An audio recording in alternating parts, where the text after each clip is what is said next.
आप कहते हैं कि आत्म जागृति के दौरान इंसान या फिर साधक को दिमाग का इस्तेमाल नहीं करना होता है, लेकिन आज तक के जितने भी आत्मज्ञानी रहे हैं, मोक्ष मार्ग पर सतमार्ग पर चलने वाले साधक या फिर इंसान रहे हैं, जैसे कि सूरदास, तुलसीदास या फिर मीराबाई, तो वो तो अपने इष्ट का या फिर अपने ईश्वर का दिमाग का इस्तेमाल करके नाम जप करते थे या फिर चिंतन किया करते थे। तो उसमें दिमाग का ना इस्तेमाल होना कहाँ पर है, इसे आप थोड़ा क्लियर कर दीजिए एक कमेंट। देखिए, ज्ञान पर चलना और बोध पर चलना दो अलग अलग अवस्थाएं हैं। ज्ञान मतलब जिस विषय के बारे में हमने सिर्फ जानकारियां इकट्ठा की हैं, और बोध मतलब चेतनाओं के तल पर जाकर उस विषय की अनुभूति हो जाना या फिर अनुभव हो जाना। और जहां तक बात रही सतमार्ग में चलने के दौरान अपने दिमाग का इस्तेमाल करके अपने ईश्वर का चिंतन करने की या फिर उनका नाम जप करने की, तो अंतरिम यात्रा के दौरान एक साधक स्वतः ही चलने वाले जप में या फिर चिंतन में पहुंच जाता है।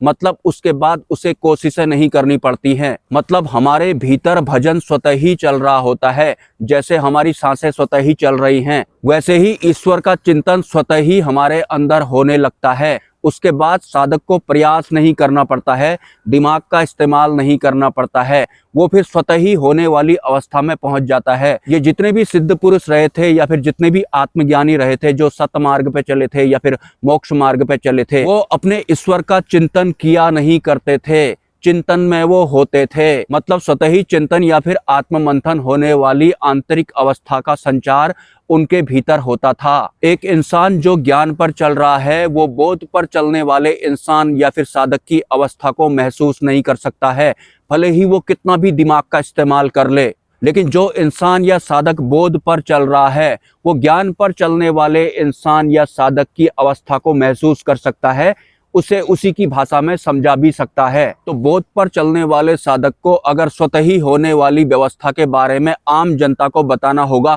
जो कि ज्ञान पर टिकी हुई होती है, तो फिर उन्हें ज्ञान वाली भाषा में ऐसा बोलना पड़ेगा कि अगर आपको अंतरिम जागृति करनी है, सतमार्ग पर अगर आप चलना चाहते हैं, तो आपको अपने ईश्वर का नाम जप करना है या फिर उनका चिंतन करते रहना है। लेकिन अपने ईश्वर का नाम जप करते करते या फिर अपने ईश्वर का चिंतन करते करते स्वतः ही वो चिंतन में चले जाते हैं। मतलब स्वतः ही उसके बाद उनकी आंतरिक व्यवस्था में चिंतन का संचार होने लगता है। मतलब सतमार्ग वाली व्यवस्था के बारे में अगर आपको मैं एक रहस्य बताऊं, अगर आपकी अंतरिम यात्रा सही दिशा में चल रही है तो स्वतः ही चलने वाला भजन भी हमें वहां पर मिलता है। और स्वतः ही चलने वाला भजन कुछ ऐसा होता है, उसके बाद वो हमेशा हमेशा के लिए हमारे साथ हो जाता है या फिर हम उस भजन में हो जाते हैं।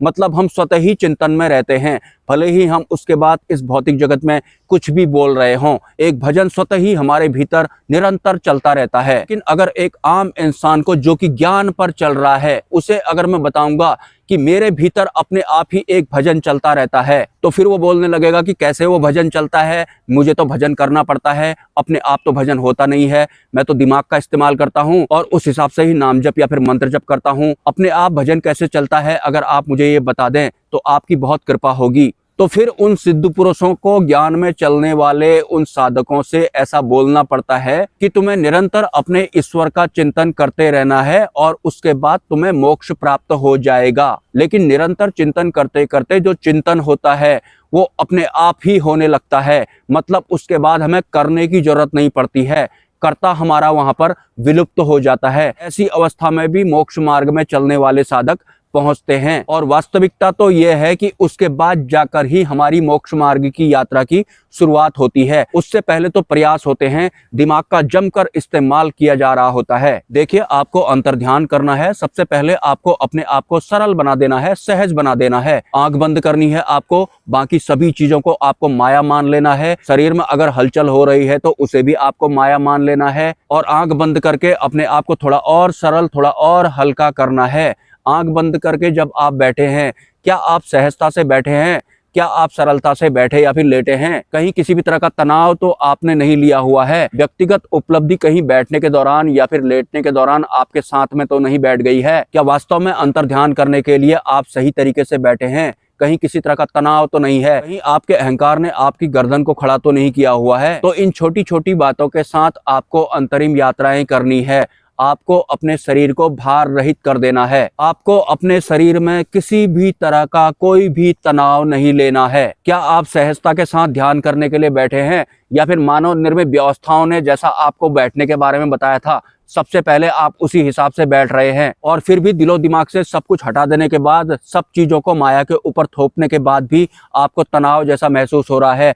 क्या वास्तव में आप सरलता के साथ ध्यान करने के लिए बैठे हैं? देखिए, तुलसीदास हों, सूरदास हों या फिर मीराबाई हों, उन सभी की आध्यात्मिक यात्रा के बारे में ज्ञान पर चलने वालों को जिस भाषा में समझ में आता है उस हिसाब से लिखा गया है, क्योंकि ज्ञान पर चलने वाले लोग बोध पर चलने वाले साधकों को ग्रहण नहीं कर सकते, उनकी अवस्था को नहीं महसूस कर सकते। जो बोध वाली अवस्था होती है वो स्वतः ही चलने वाली अवस्था होती है, जैसे कि हमारी सांसें स्वतः ही चल रही हैं, और जो ज्ञान वाली अवस्था होती है वो प्रयास वाली अवस्था होती है, भार वाली अवस्था होती है। और आज तक के जितने भी आत्मज्ञानी रहे थे या फिर जो सतमार्ग पर चले थे, उनके खिलाफ इन सांसारिक लोगों का या फिर उनके परिवार के लोगों का व्यवहार बिल्कुल भी अच्छा नहीं रहा था। भले ही वो गौतम बुद्ध हों या फिर कैलाश पर्वत में चढ़ने वाले मेलारेपा हों। मेलारेपा के परिवार वालों ने उनकी सारी संपत्ति हड़प ली थी, उसके बाद जाकर वो कैलाश पर्वत पर चढ़े थे। इसके अलावा ईश्वरी मार्ग पर चलने वाले जो अन्य साधक रहे थे, जैसे कि सूरदास हो गए, तुलसीदास हो गए, मीराबाई हो गई या फिर राधा रानी हो गई, तो इन सभी के जो परिवार वाले थे, इनका व्यवहार इनके लिए बहुत ज्यादा बुरा था। ज्यादातर लोगों ने सतमार्ग पर चलने वाले साधकों को पागल कहा है, और आज आप देख रहे हैं कि इनके बारे में ये सिर्फ ज्ञान ही ग्रहण कर पा रहे हैं,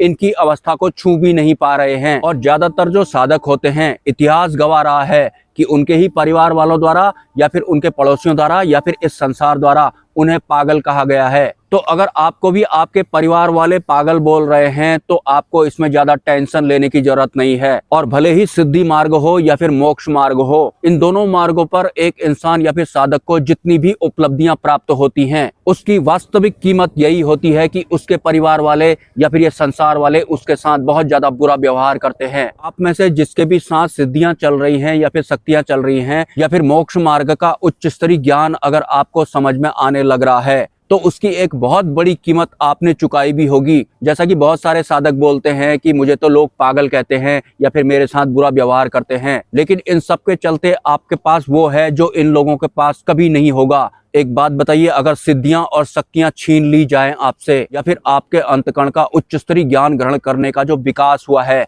उसे अगर क्षतिग्रस्त कर दिया जाए, और ये लोग जो आपको पागल कहते हैं, आपके साथ बुरा व्यवहार करते हैं, अगर उन सबको ठीक कर दिया जाए, वो आपकी तारीफें करने लग जाएं, लेकिन इसकी एवज में आपसे सिद्धियां और शक्तियां छीन ली जाएं, या फिर उच्च स्तरीय ज्ञान जो आपको समझ में आ रहा है उस व्यवस्था को ही डैमेज कर दिया जाए, तो अब आप क्या चाहेंगे? तो लोग आपकी बुराई कर रहे हैं, आपको पागल कह रहे हैं, अब वो सही हो गए हैं, आप इससे खुश हैं? फिर इन सब की एवज में आपको सिद्धियां और शक्तियां प्राप्त हुई थी, या फिर आपका अंतकरण एक बहुत ही उच्च स्तर का बन गया था? आप इन दोनों में से क्या चाहेंगे? सिद्धियां शक्तियां चाहेंगे या फिर जो लोग बुरा कर रहे थे वो ठीक हो जाए, आप ये चाहेंगे? तो सिंपली एक साधक जिसके साथ सिद्धियां शक्तियां चल रही हैं या फिर उच्च स्तरीय व्यवस्थाएं उसके साथ जुड़ गई हैं, वो इन सांसारिक लोगों को बर्दाश्त करने के लिए तैयार हो जाएगा, लेकिन अपनी सिद्धियों और शक्तियों या फिर अन्य आध्यात्मिक उपलब्धियों को छिन जाना वो बर्दाश्त नहीं कर पाएगा, क्योंकि जो आपके पास है वो इन सांसारिक लोगों के पास नहीं है। और जो ये सांसारिक लोग आपके साथ कर रहे हैं, बुरे व्यवहार की बात मैं कर रहा हूं,